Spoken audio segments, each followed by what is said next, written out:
I just want to let everybody know that we're recording this evening, and I'd just like to welcome everyone to the Speed City Sisters in Crime Washington Library event, Demystifying Mystery Writers. And tonight on our panel, we have writers Andrea Smith, Tony Perona, and his daughter Liz. And I'm sorry, Liz, I don't know your last name. I'm sorry. Dombrowski. And Diana Catt. And we're all members of Sisters in Crime. And really appreciate everybody who's here this evening. And we hope we're going to have a really good time kind of talking about mystery writing, our, some of our anthologies, and some of the work that we do. And I'm going to start this off by asking each of our writers to introduce themselves and talk a little bit about themselves. So Tony, Liz, you're up first. Just who you are. Sure. Well, first of all, welcome to everybody. Thank you for being thank you for participating and being here in this event. I'm Tony Perona. I have been a mystery writer since my first book was published in 2002. It was called Second Advent, and it was part of a series that I did about a stay-at-home dad, former investigative reporter who has a knack for solving mysteries with a supernatural element. But in 2015, I joined with my daughter Liz, and we write a series now about a group of older women that are trying to accomplish all the strange and wonderful things on their bucket lists, but they keep stumbling over dead bodies. It's a cozy, largely comical, and we have a good time with it. There are 3 books in the series right now. The 4th one will be out yet this year, and I'll let Liz talk a little bit about herself. Well, I'm Liz. I have 2 kiddos who are downstairs right now, hopefully behaving. I teach preschool by day and help dad out other times. Thank you. Andrea. Yes, hi. Hi. Again, I thank everybody too for participating. But I'm Andrea Smith, and I originally from Chicago, but I've been in Indianapolis for 25 years now, so feel like I'm a Hoosier. My background is journalism, and I have a master's degree in novel writing and publishing. My first short story was published in the late 90s. A friend of mine who was an author gave me an opportunity to submit a story, and they accepted it. And as a result of that, I got 2 offers from Mary Higgins Clark's mystery magazine to submit some stories, and they bought 3 of them. So that kind of got my short story publishing going. Working on my novel, I tend to write about women sleuths, amateur sleuths, and police detectives who are savvy, smart, and fearless. And my latest story is in the Sisters in Crime anthology. Diana. Hi. Thank you, everybody from the Washington Library, for pulling this together with Sisters in Crime. That was wonderful. I am a microbiologist by trade. I own my own air quality testing laboratory. It's my business, and I'm have a whole other world besides writing that's in the scientific community. But I started writing got my first short story published in 2007. Also, just like Andrea, I had a writer friend who suggested I do short stories and got me clued into this fun project, hobby of mine. And since then, I've had about 20 short stories published since 2007. So that's I'm pretty happy with that. It's enough of a project that keeps me interested in the writing and keeps me active in the writing. I also have a couple of novels that I have written but not published. One of them is currently with a publisher. She said she would get a chance to look at it sometime this year, so hopefully that will go somewhere, but that remains to be seen. That's pretty much me. Well, thanks. A little bit about me. I'm a retired journalist. I taught journalism at Franklin College for a couple of years. I was an editor and an investigative reporter at the Indianapolis Star for 11 years. And before that, I was a journalist in Pittsburgh. And when I retired, I decided I was going to write fiction, and I've had several short stories published in Sisters in Crime anthologies. And just to do a really quick plug, our latest anthology is Murder 2020. It came out last year, but like everything else, our marketing plans and plans to kind of get out there in the community with it. We do a lot more Zoom like this. But I'd really like to start with Andrea. Can you talk a little more about your background and what kind of drew you to mystery writing? Well, I've just always been, although I worked in business communication, so I did newsletters, business television scripts, annual reports, but I've always liked fiction, always wanted to write fiction. And mysteries, I got pulled in with Agatha Christie, and over the years, just, kept wanting to make sure I could get into the mystery field. Of course, I needed to pay for my shoe habit, so I had to continue to work in the business communication field. But as I said, Agatha Christie really drew me in. There are two favorites, though, of mine. Walter Mosley, and his books really, really made me decide I need to really sit down and write my mystery novel. He has such a way with place and setting. And so I really wanted to try to see if that was something that I could do. Thanks.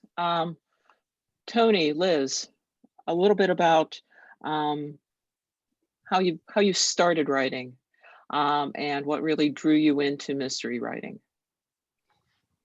Okay, well,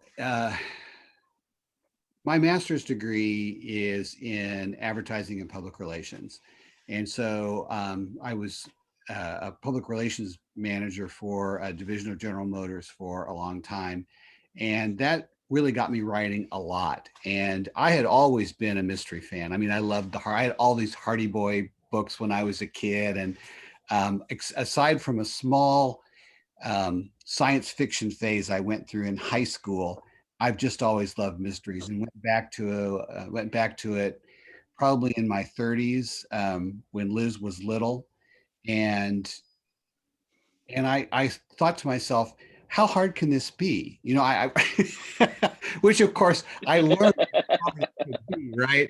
But that was my original thought was, well, I mean, you have an amateur sleuth, and she or he goes around and questions everybody in this small community, and figures out that everybody's lying to them, and sooner or later the lie breaks, and anyway, I found out how hard it was, but I was intrigued, and I kept writing, and did finally get a contract for a book, and that was, like I said, mentioned earlier, Second Advent, and I mean, that was just it. That just kind of started it all.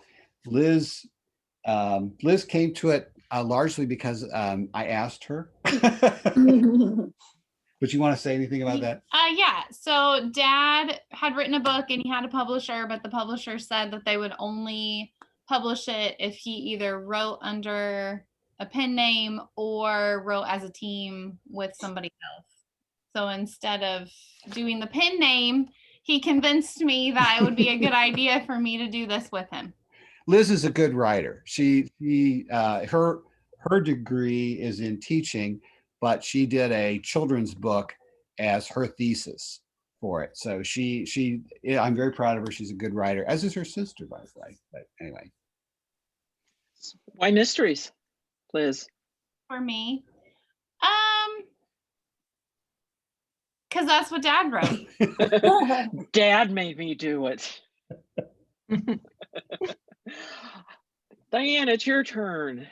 Okay, so I got hooked on mysteries in 3rd grade when I finally got to go to the big library at school, not the little kids library, but the bigger library at my school, and found Nancy Drew books. And from then on, I was hooked, and the library became my favorite place to go after school, all through high school. So I read everything. My dad always had a lot of books around. Also, he was belonged to some condensed book club. I don't know if anybody else had that in their home, but there were condensed versions of a whole lot of stories. And I just read everything I could get my hands on when I was growing up. And mysteries were always my favorite. I really liked science fiction, not as much as mystery, but I really liked it. I really liked horror. I liked Stephen King stuff. I liked vampire stuff. Sherlock Holmes, I read everything related to Sherlock Holmes. I read everything that branched off from Sherlock Holmes. I read everything that I could get my hands on that was British mysteries. So I just was a avid reader. And then I did take a creative writing class in college that I did real well in and liked it. But it didn't pull me into a writing career. And it wasn't until probably after my last child was born, and I was reading a novel, and I won't say who it was, but this author had used a word that I didn't know, and it ticked me off because I was like in my late 30s, and here was a word that I had not run across before, and I thought it was kind of an archaic choice of a word to use, and it just made me mad, and I thought I can do better than that, and so I would just, by golly, I'm going to try. And so I wrote a novel, and it really was bad. And so then I spent several years working on the craft of writing and going to conferences and taking another creative writing class on my lunch break, and just really trying to fix what I knew I wasn't quite getting. I wasn't telling the story as well as the stories that I really like to read. And now I think I can do that. I think I can do a better job anyway. So let's talk a little bit about the actual craft of writing. What makes a good mystery? Anybody? I'd like you all to answer it, but it's kind of open to anybody. What makes a good mystery? What are the qualities of a mystery? Diana. I think you need tension. You need a mystery. You need a problem that needs to be solved that's not obvious to everybody. So you need a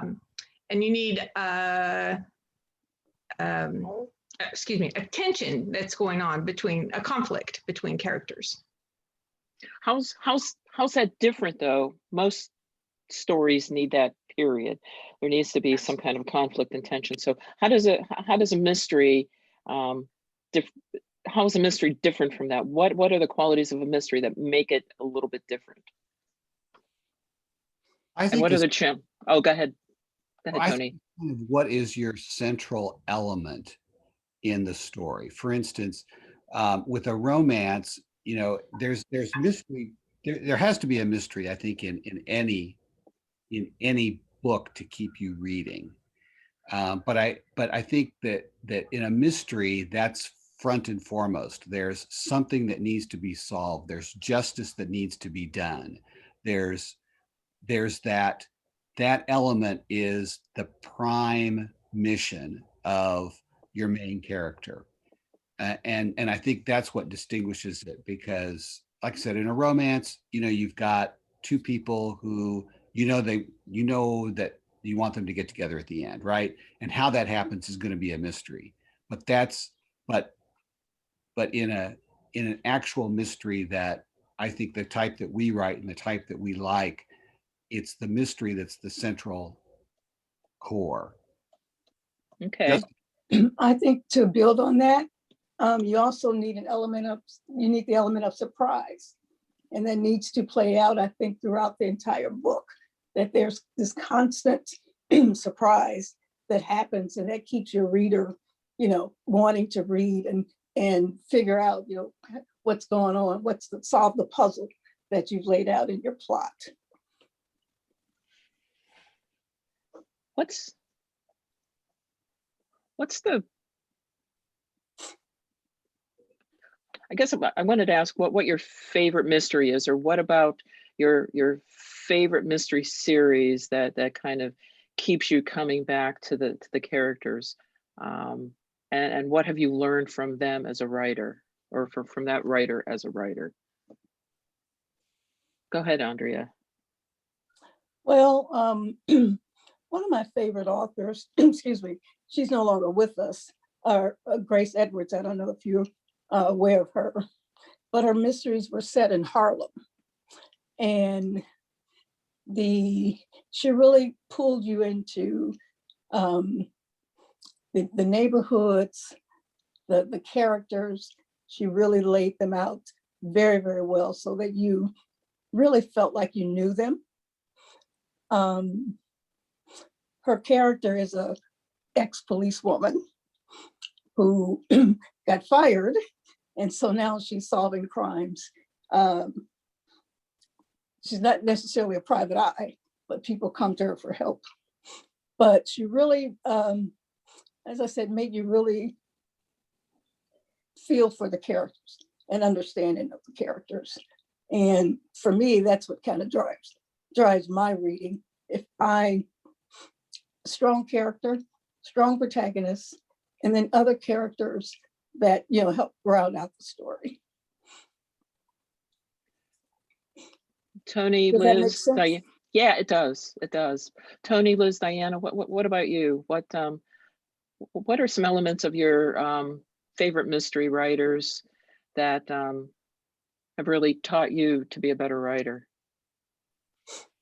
Well, I personally like the character aspect too, the way they develop characters, especially in a series where you have the characters that you're familiar with, and you see them in new situations, and you understand the way they think. And I think that's what really draws me to a series. For a standalone, I think character development is also critical there. To keep me reading, I have to have a character that I can, that I like, that I care about, that I get engaged with, and want to follow them through to the end of the story. Tony and Liz. I just want to say that I really love that we've taken this turn to talk about characters a little bit, because I think that no matter what the central element of your mystery is, if you don't have likable characters, or if you don't have a character that your reader wants to follow, then I think that's a big detriment to it. As for me, it kind of depends on what kind of mood I'm in, and I'll give you two widely different series that I love. First of them is Stephanie Plum, Janet Ivanovich's really fun series, and one of the things that I love about that is the farcical part of it. I mean, it's anyone who's read the stories that Liz and I write, we tend to lean towards farce too. It's just a fun way of doing a mystery. So I absolutely love her and her characters that really just come alive and jump off the page. Another writer, really kind of on the opposite end, is Lee Child's character, Jack Reacher. I love that series, and there's hardly any funny parts of that at all. But I love the economy of words that he has, the way he's able to just put you in the setting with just a small amount of words, and the tension is just fabulous in his books. So those are, like I said, two widely different things. And I'm sure Liz will be happy to answer that question when she comes back from with the children. Well, this kind of leads to another area is in when you're starting a story, whether it's a short story or a novel, which comes first, plot or character? And within that context, how important is the location? So first, let's talk about, is it plot that comes first, or is it your character that comes to life, or does it vary? When you're writing, Varies. Go I'm ahead. sorry, Diana. Okay, I was going to say it varies a lot for me. Usually it's the plot that I have, and then I figure out the characters. But one time I got this story idea because a friend of mine had their first grandchild, and they told me her name, and I thought, oh, that's a wonderful name for a character, and I just got to find the right story for that girl, and I did. It took me a little while, but these things just kind of float around in my mind and finally land on something. So it varies for me. Tony? Yeah. Or Andrea, I don't care. Okay, that's, Andrea. well, I was going to say it varies for me too, but I think I lean more towards the character. And then I decide, okay, what kind of ugly situation can I put her in? Occasionally, there's something that maybe just strikes me that I say I really need to write about this. For example, treatment of women, something may trigger. And so how do I make that a story? And how do I use the character in that particular situation? So it varies for me, but I think I lean more towards character. Okay. Tony, Liz. I'm on the same page as Andrea, but largely for us, it's because we write a series, and we're always exploring ways that we can drag these women on their bucket list adventures, through some puzzle. And I'll just kind of give you an example. I think we may have talked about the fact that Diana and I are editing a Halloween anthology that will be out before the end of the year. And Liz and I wanted to contribute a story to that. And Liz had the idea of putting the women in a haunted house. And it was a great idea. And so for us, that really what happened was we had the character and we had the setting first. And then we sort of worked into the plot. I mean, we just put the characters in the setting and let them fumble their way around, and pretty soon, we had the thing called 3 Simple Rules. So that's kind of how I think it goes most of the time for us. There have been exceptions, but largely I think we start with character. Okay. That's Can I really say interesting. real quick, since he mentioned the anthology that's coming up, as Sisters in Crime, we have a lot of anthologies that we have put out, and they have a theme. Not usually, they all have a theme at the beginning. So that theme helps me with the plot idea, and then I pick characters to put in it. Tony has ready-made characters that he puts into that particular theme, but I don't always use the same characters. So like we did the Halloween, this time we've done racing and a theme for the anthology and a basketball theme for the anthology. So I came up with plots related to those themes, and then the characters just fell into place. Yeah, and we've had Homicide for the Holidays was our Christmas anthology. Art. A year awesome. ago. Yeah. Then we art. We had one with an art theme too, with the fine art of murder. And for most of us who were writing for those had to come up with a plot to fit that. Can you talk a little bit about, I know you guys have both worked on novels and short stories. Can you talk about how the process is similar and different as you're approaching a short story versus a novel? And what are the challenges of each? Diana, why don't you start? Okay. Well, the novel is long. Takes a lot of time. But you get to expand your whole world into a larger view. You can cover years, or you can cover generations easily in a novel. Whereas in a short story, you're limited to maybe 6,000 words. Somewhere 3 to 6 have been our anthologies, but some go up to maybe 8. The size rate, it could be as few as 2,000 words. So you have a short number of words that you can use, and you have to tell your story within that time frame. And so you have to limit the number of characters. You have to limit the number of side stories. You can't really develop side characters or any side plots. So you have to be focused. Each word that you use has to be the best word for the situation.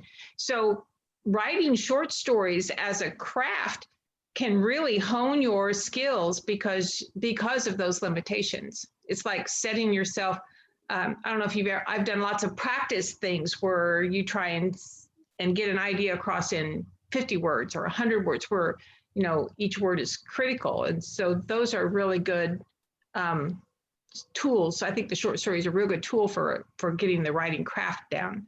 Novels, you can just go places with that. It's more freeing. Andrea. Yeah, I agree with Diana about short stories.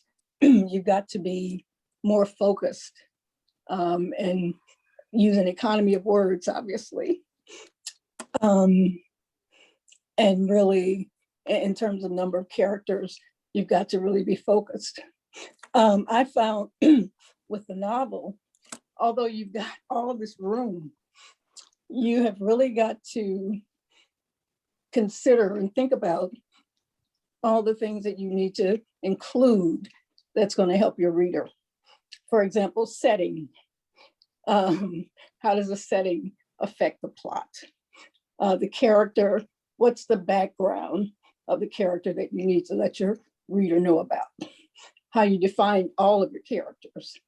How do they differ? I have a character in the book that I'm working on now from Jamaica. So how does she speak? What are some of the things from her background that are different from my main characters, and how do they interact?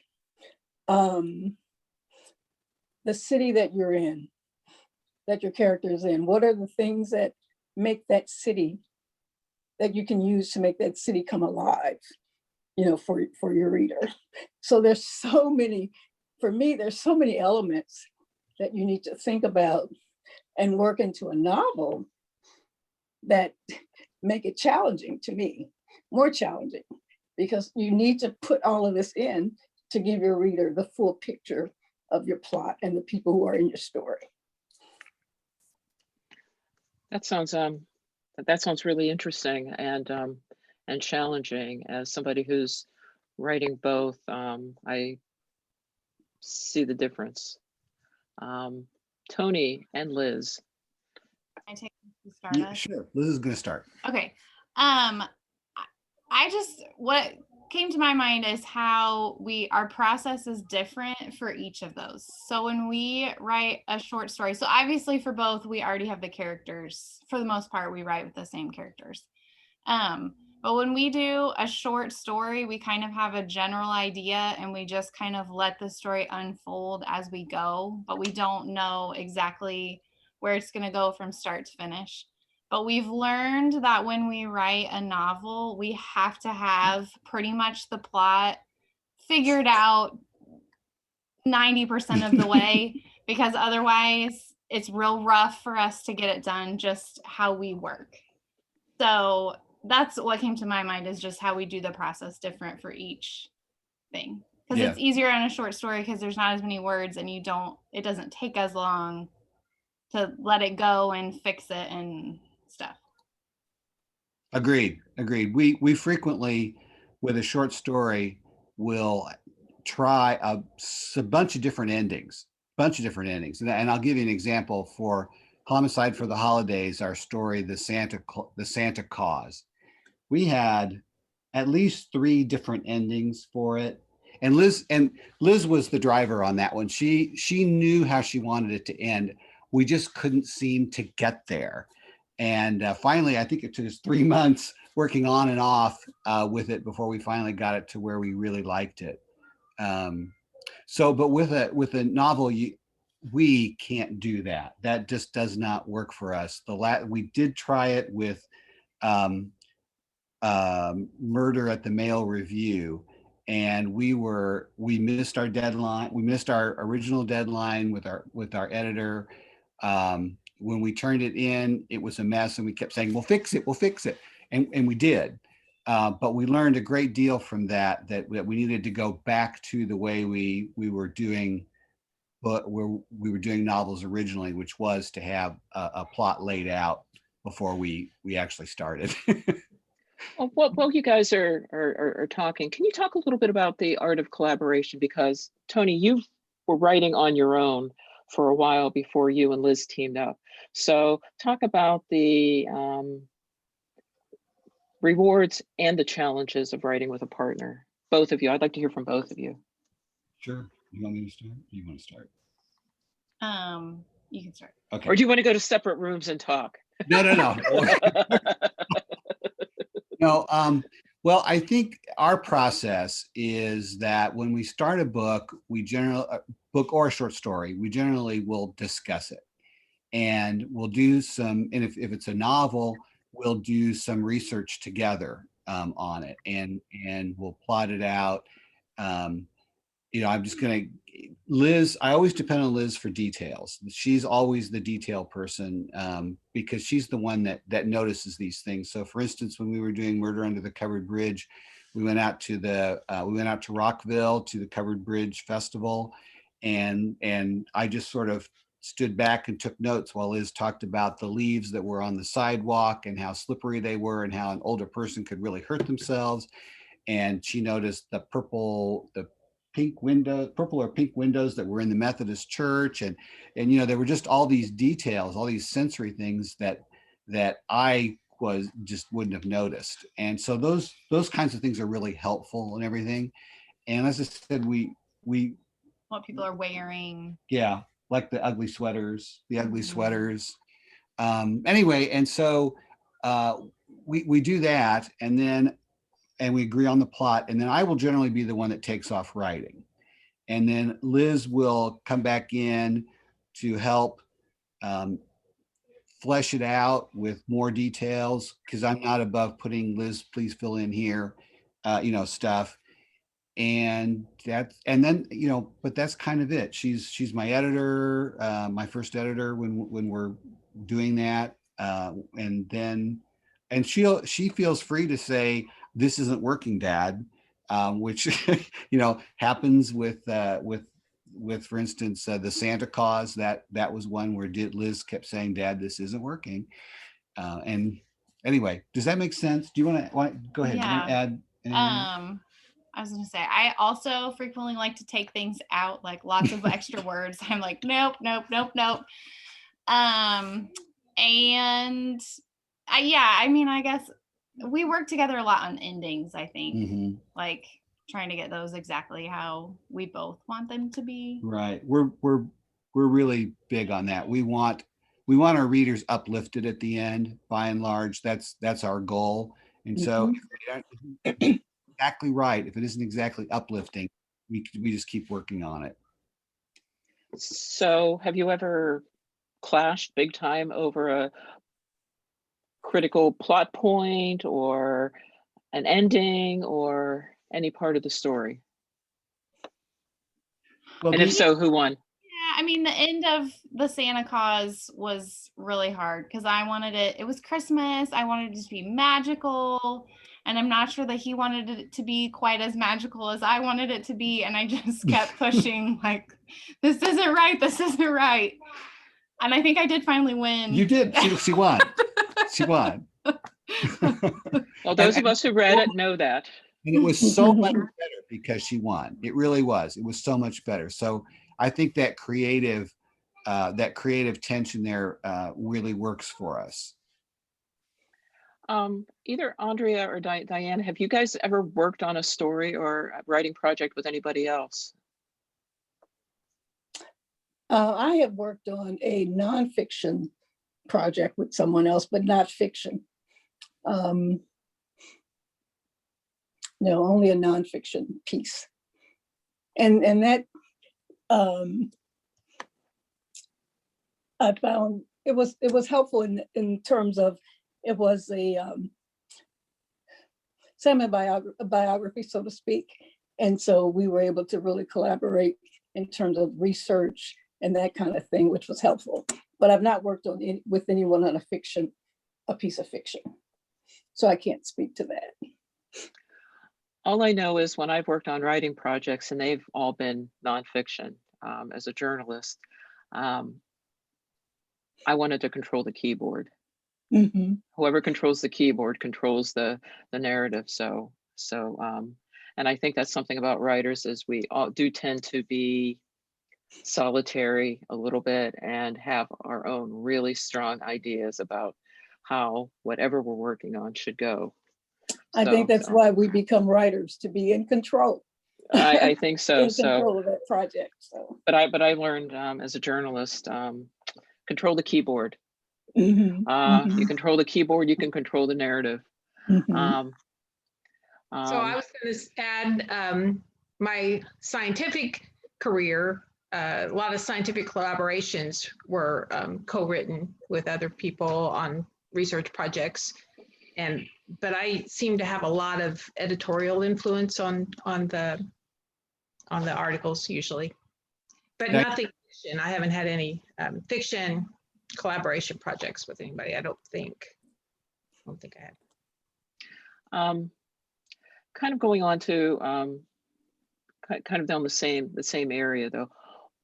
What part of writing mysteries? Oh, go ahead. Sure. I am totally forgetting our play, Janet. Oh, yes. We did forget the play. We forgot the play. That was a big collaboration. So, yes. Yeah. Well, pretty much our whole Sisters in Crime chapter collaborated on a play that was at the Fringe Festival in 2018. Yeah. Was that long ago? Yeah, in 2018. And we spent a lot of time writing in a small group, a lot of times right here at my house, kind of going through it, exchanging lines, doing a rewrite of what somebody else did. It's a challenge, but you also have to, in that situation, you have to let your own ego go a little bit and really listen hard to what your fellow writers are recommending to make it work. Yeah, that was fun. That was a really fun experience. The next area I was going to really ask about has to do with what part of writing mysteries really brings you the greatest joy? Do you enjoy like killing off offensive characters? Do you like exploring like topics, subject matters that are near and dear to you? Is it just entertaining? And before I open it up, I just wanted to say one of the greatest joys of the writing that play I found was actually hear people laugh at the lines we wrote, because it was meant to be a comedy. And when the play was performed, when people were laughing and we were really entertaining and people really enjoyed what we wrote and we could witness it, that was just an amazing experience for me. But I'm going to turn it over. What brings you a lot of joy in writing? And do you like killing off characters, really getting into those subject areas that you're passionate about? I'm not passionate necessarily about killing off characters, but what I really get a lot of satisfaction is when I tie it up all at the end, because the way I write, I usually don't have the total ending plotted out. I may not even know who the killer was or who the antagonist was. So by the time I get to the end, if I can wrap it up, I'm very happy. Sometimes I get myself in a bind and that story may not go anywhere, but when it all comes together, that's fantastic. That's my favorite part.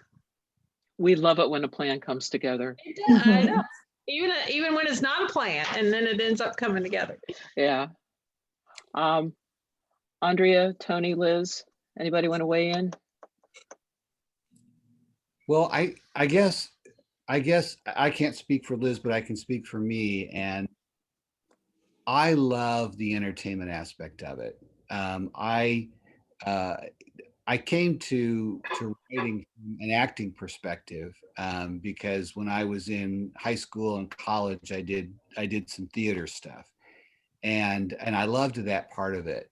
So for me, and I'll use the current series that we're working on, the bucket list series. We always try to put at least 2 laugh out loud scenes in each book, and we really work on that. We really work on making it funny. And when we do our own talks at libraries and stuff, we'll read some of the funnier parts of it. And as you mentioned, Janet, hearing the audience laugh when you spout the lines or give a look or do something, that's just so gratifying. And that's probably, I think, one of the highlights for me. I was going to say the same thing. Were you? Yeah. Okay. Mhm. Well, for me, it's I tend to have my characters take on entities or systems that are larger than them. And so for me, it's having justice be done, where this little amateur sleuth can catch the big guy who's the criminal. So that's kind of what drives my writing, is that justice is done by an average, ordinary person, going about their business, and they're able to come and help save somebody. That sounds good.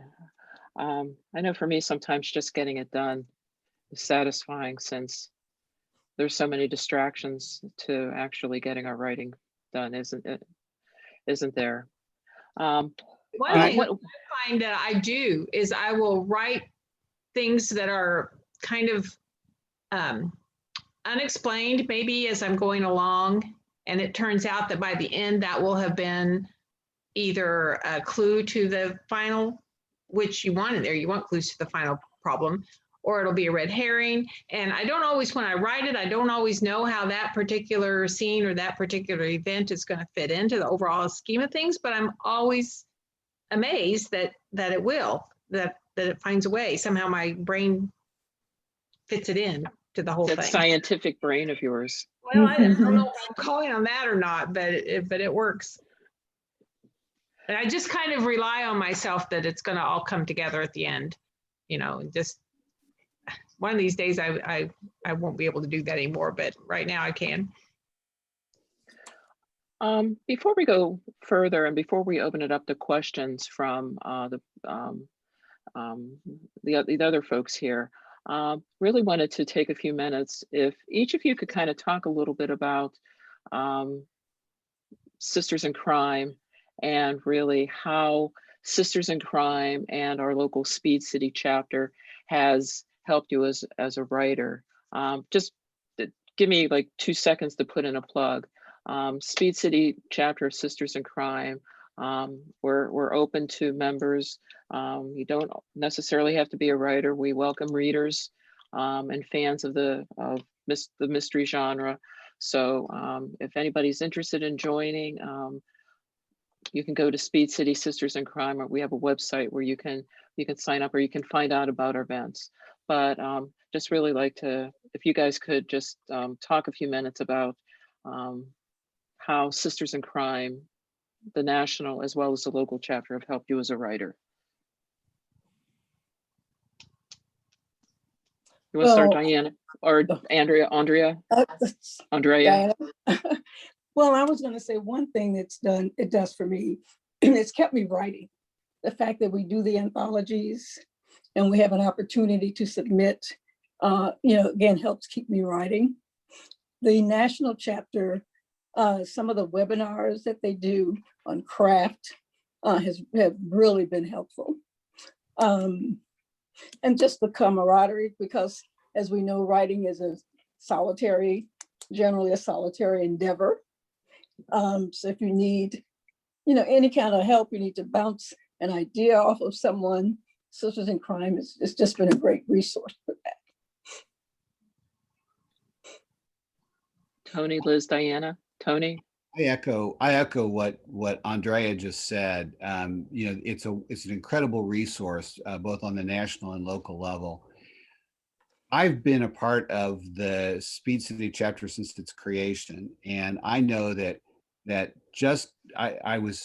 trying to remember now exactly how it came about, but I think Brenda and I were asked to do the first anthology, Racing Can Be Murder.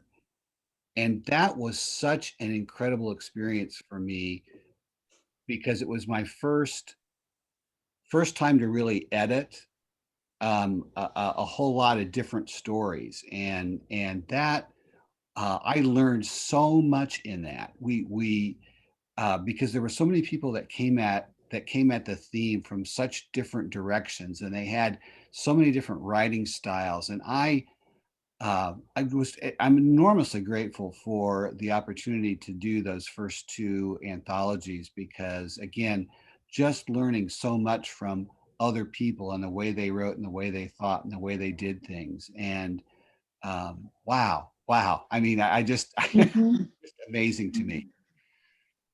Yeah, I was actually, I met Brenda at a writers conference in Chicago, I think it was. And I went to her session and saw she was from Mooresville, which is where I'm from. And so I went up to her after the meeting, and then she told me about the new chapter in Indiana that had just recently formed, and that they were going to do an anthology, and I should get in because I might get a short story published. And so I joined the group, and I was real intimidated actually by all the talent and knowledge by the other members.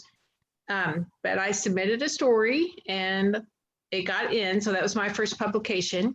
And I will tell you, Tony, you scared me to death because you had that picture on your book cover with holding a knife, and that was your author profile picture for the chapter. I mean, I was really afraid of you, but he's such a sweetheart. Mm-hmm. I found out that you can't rely on a picture, but I did learn a lot from the people. I made a lot of good friends in Sisters in Crime.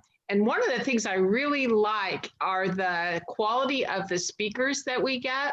We've had some fantastic speakers come in over the years that are just blow me away to get the chance to meet these people.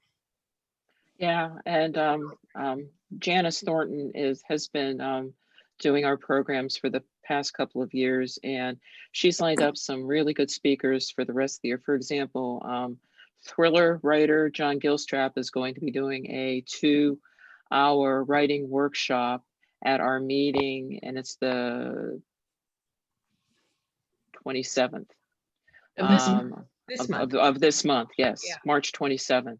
And then in May, we've got William Kent Kruger, who's going to be speaking to our chapter. He's one of the finest writers I've ever read. I mean, again, he's just a really fine writer and a really terrific speaker. We've seen him at those of us in Sisters in Crime. We've seen him at other workshops before. So those are just a couple, and we've been able to do this because of the pandemic, because we've been doing our meetings on Zoom. So William Kent Kruger, I'll give you a little bit of history. He came.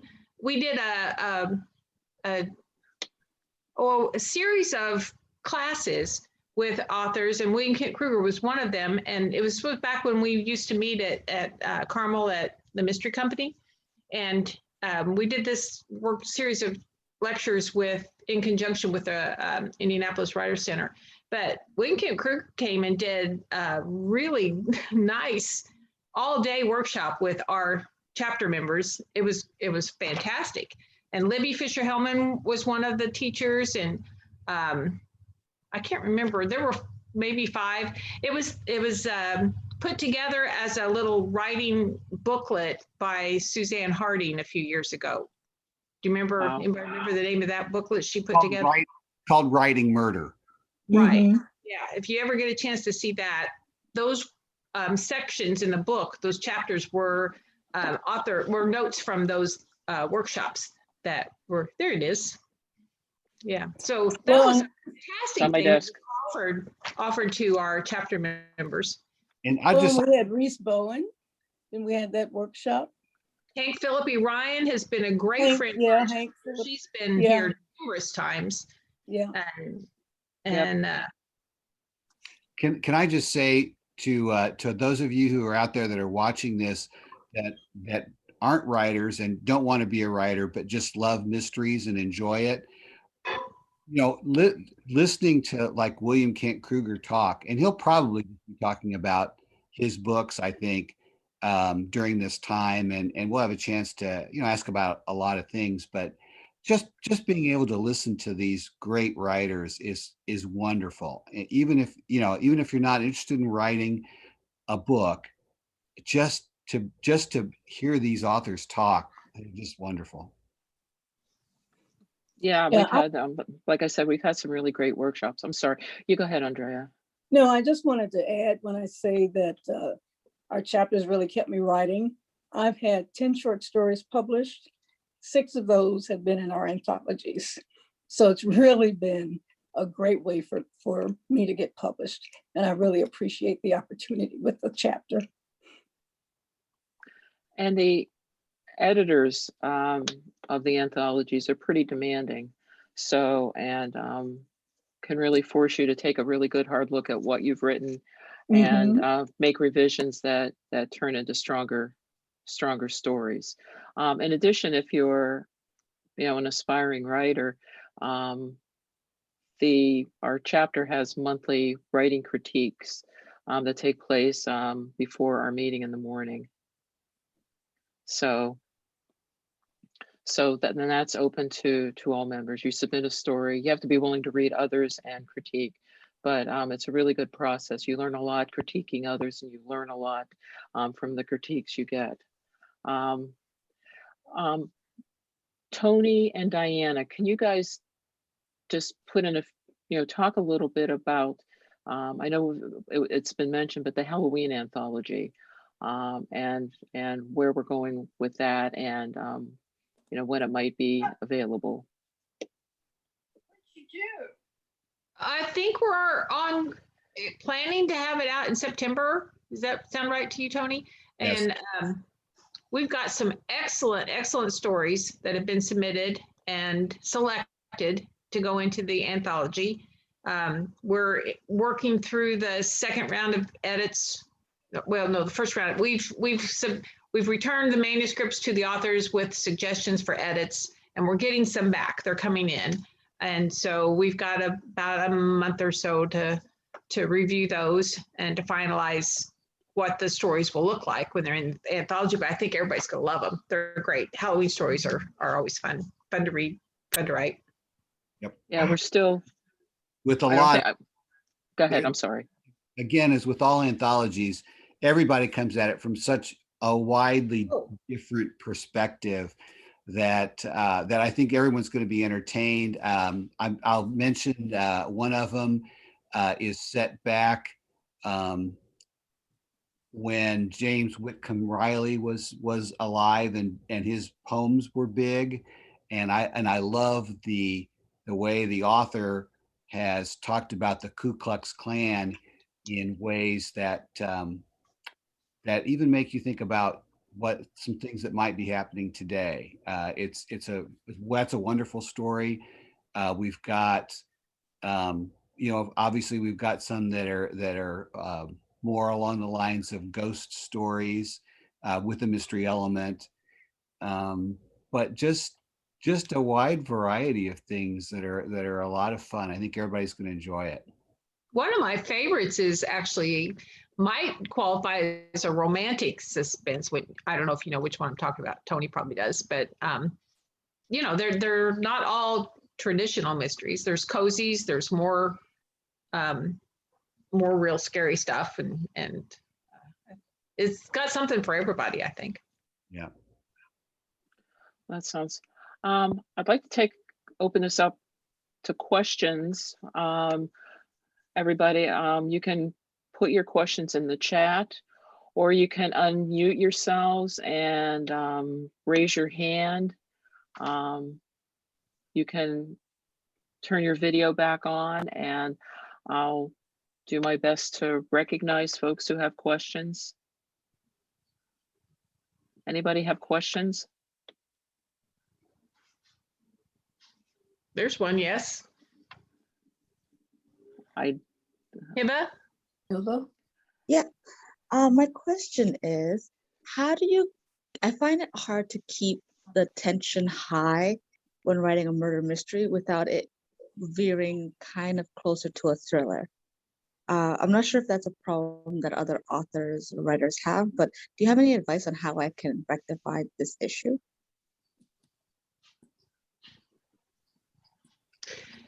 I would suggest that the scenes that are really critical, that seem like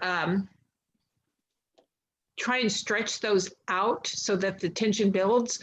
The whole thing doesn't have to have that level of tension, but the real important scenes spend a little more time there, and instead of trying to rush through it to the end of the conflict. Does that make any sense? I don't know if you could apply that to what you're asking exactly. It makes sense. Thank you. Without knowing what your story is about, I would say that a thriller tends not to have a depth of character. And so I think if that's a concern, I would go back to thinking maybe a little bit more about the character and how you can develop the character more as opposed to the plot more. But again, it's hard for me to judge without really knowing, the specifics. I just see in the chat that Bridget, she's the treasurer of our chapter, and she had a couple of. Why don't you talk about that a little bit, Bridget? Unmute yourself and talk about it. Oh, it was going back to Heba's question. What I try to do and what I've seen happen is usually thrillers tend to be short chapters to keep the pressure. And a lot of times when you're in a novel situation, you can't do it so much with short stories, but in a novel you can do like an action scene and then layer in a scene that's more thought or emotions. You're processing what's happened, and then it's back to an action scene, which kind of helps keep your pacing sort of forward motion. That makes a lot of sense. Heba, you might want to think about joining Sisters in Crime. We'd love to have you. Really would love to have you. Were you going to say something, Andrea? No. Other questions? I'm trying to keep an eye on the chat box. Anybody else have a question? A little hard to tell exactly who's got questions or what.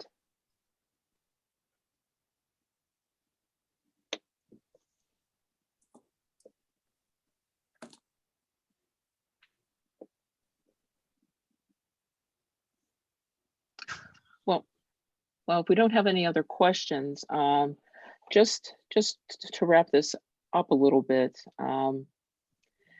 can you guys, and I'd like to start with you, Tony, how tough was it to get published the first time? Okay, so this was back in the days before email, all right? So everything was done by the post office.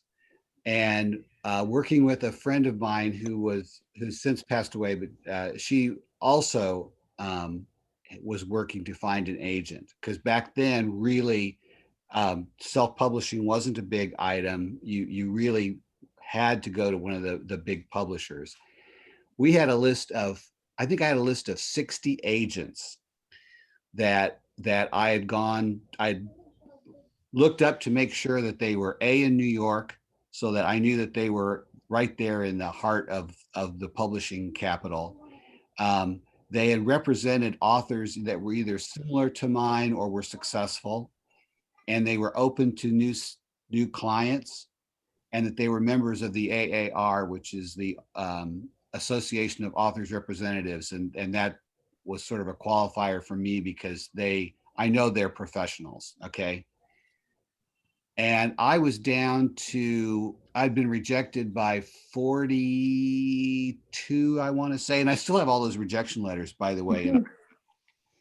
And, yeah, I was down to 42 when someone finally took me on, and then she sent that book to every one of the big publishers, and there were a lot more back then. They hadn't all consolidated like they are now. And she finally said, I've taken this everywhere and no one is picking it up. Do you mind if I send it to a smaller publisher? At that point in time, I was exhausted. I just wanted to get published, right? And so she sent it to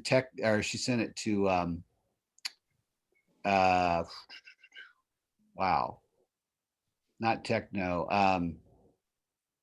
God, I'll think of it in a minute. But at any rate, the first one that she sent it to picked it up, and it was a great relief. And I was just, but it took years. It honestly took years.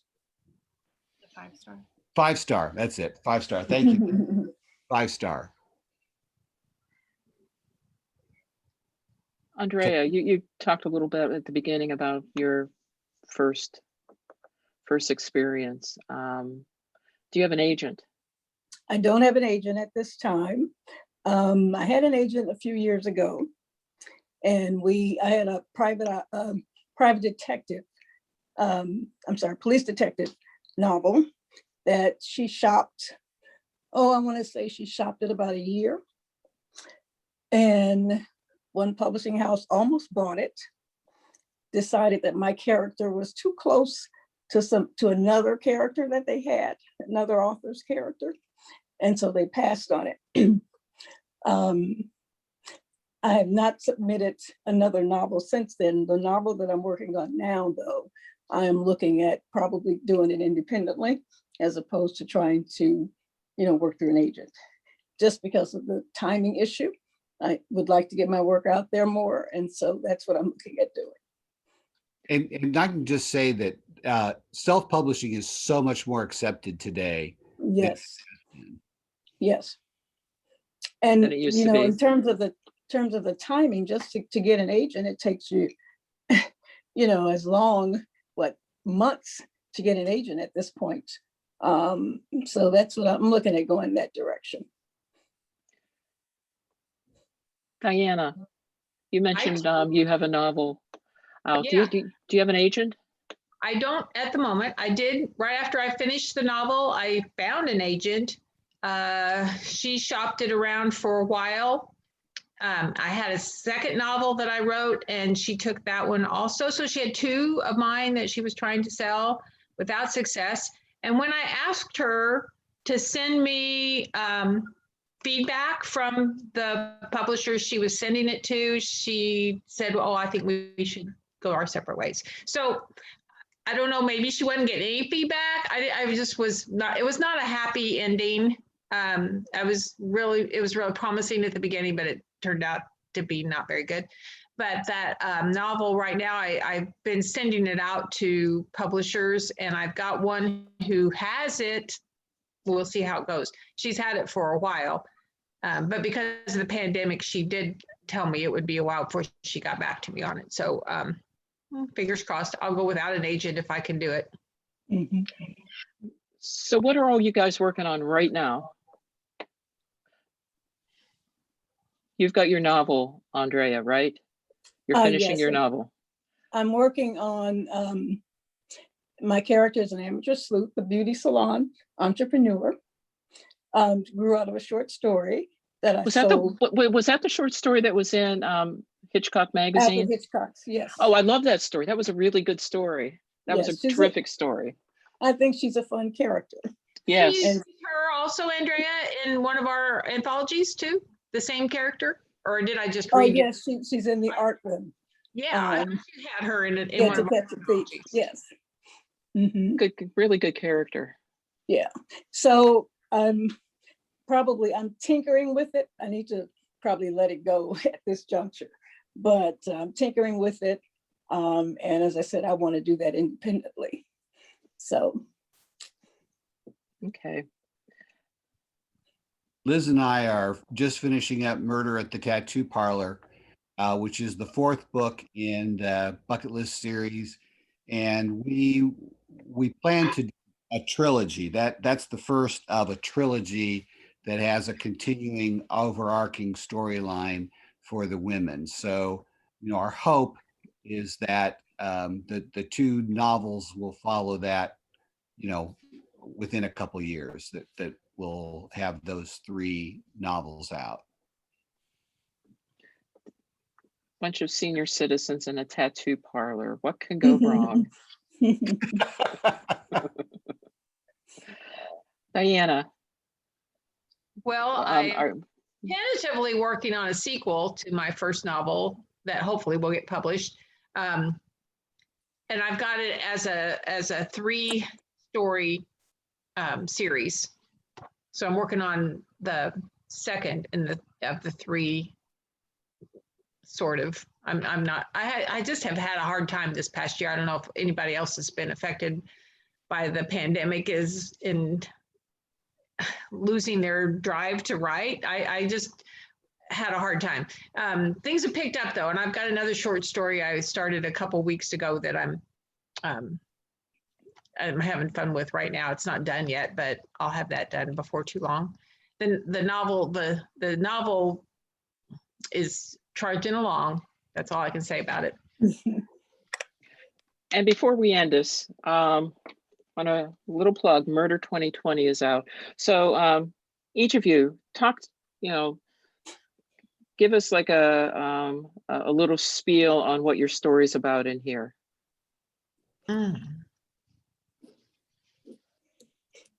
Well, I'll start. Mine is actually the protagonist is appeared in another short story that I wrote for Decades of Dirt, and it's a historic. They're both historical. He was living about the time the monument was being built. He was actually in the first story. He was an apprentice to the architect or the sculptor that did the monument. And then in the second story, in Murder 2020, he reappears 10 years later. He's married, and they're having like a Memorial Day. They called it Armistice Day in that time period, a celebration at the Monument Circle, and the people that were involved in building the monument were VIP guests. And so they're up in the tower of the monument, and they witness a murder taking place on the rooftop of a building across the street. And so it's solving that. Andrea, yours was almost prophetic. Yes, it was. So talk about it a little bit. Well, these were new characters for me, a mother and daughter, activists. And this story kind of grew out of my I have a lot of nieces who, yes, inheritance. And I just kind of felt like young people today don't really know a lot of history, and particularly when it comes to activism. And some of them, and I don't mean this in a necessarily negative way, but they just aren't aware of maybe what has gone on before them, and sort of think like, this is all new. And so I have this mother and daughter characters where the daughter is, she's an activist, trying to make change, and her fiance gets murdered. So she's trying to find out who the murderer is. But in the process of this, she learns that her mother was an activist years ago. And she's shocked, of course, that mom, who's now a corporate person, working for a corporation, actually was involved in trying to make change. And throughout the process of working on solving this murder case, she begins to feel more understanding about her mother. And again, just more appreciation that her mother actually can understand what she's going through right now. So the two of them team up, and it turns out that, again, the daughter finally figures out that her mom really was brave and has a better understanding of what she's going through. So I really wanted to show the relationship between generations, It's a and good that one. really not a whole lot has changed from previous years, unfortunately. Yeah. Tony and Liz. Well, first of all, I just want to say that, Andrea, I loved your story. I thought it was so good. I just really, really enjoyed it. One of my favorites in Murder 2020. Our story came about because we were at Malice Domestic, which is a convention that's in Washington, D.C., and we were brainstorming a couple of short story ideas at that time, because they had announced what the next Malice Domestic anthology was going to be. And then we knew we had this one coming up with Murder 2020. And we were trying to think outside the box. And we said, well, okay, 2020 is perfect eyesight. Is there a hearing equivalent of 2020? And we decided that perfect pitch was sort of the hearing equivalent of that. And we started looking that up to see if there were any interesting stories we could find about people with perfect pitch. And we came across a story that this guy who has perfect pitch was saying that when he hears a cell phone buzz, not ring, but buzz, it has a pitch, and he knows what that pitch is. And he said that surprisingly, there's really only about 3 pitches that cell phones tend to use. And we found that really intriguing. And we thought, well, how can we throw a murder mystery and revolve it around that? And we tried to make it fit with our older women characters, and it just wasn't going to work, but we loved the whole idea of it. And so we had to come up with a totally different character. So it became our first police procedural. And our detective was Don Talbot from the Indianapolis Marion County Police Department.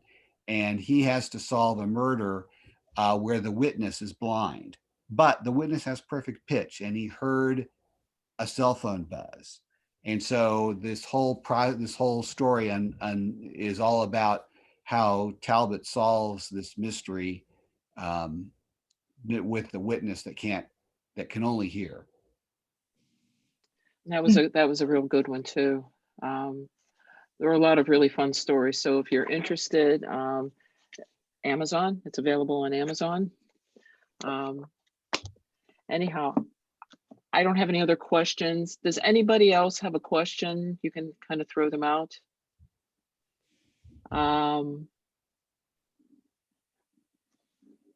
If not, we're gonna wrap this up. Just really want to say thank you to the library folks and Tony for pulling this together.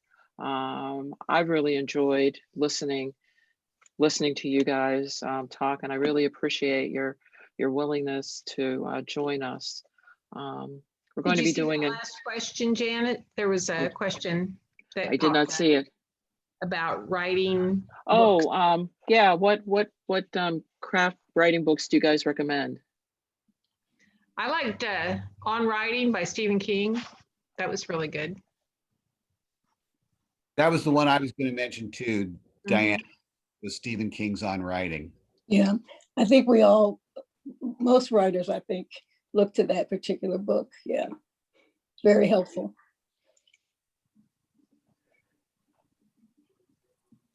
Well, thank you.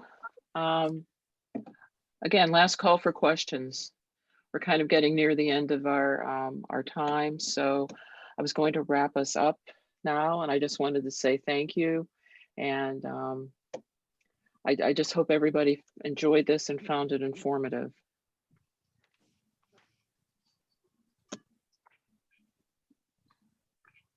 I just stopped recording. Okay.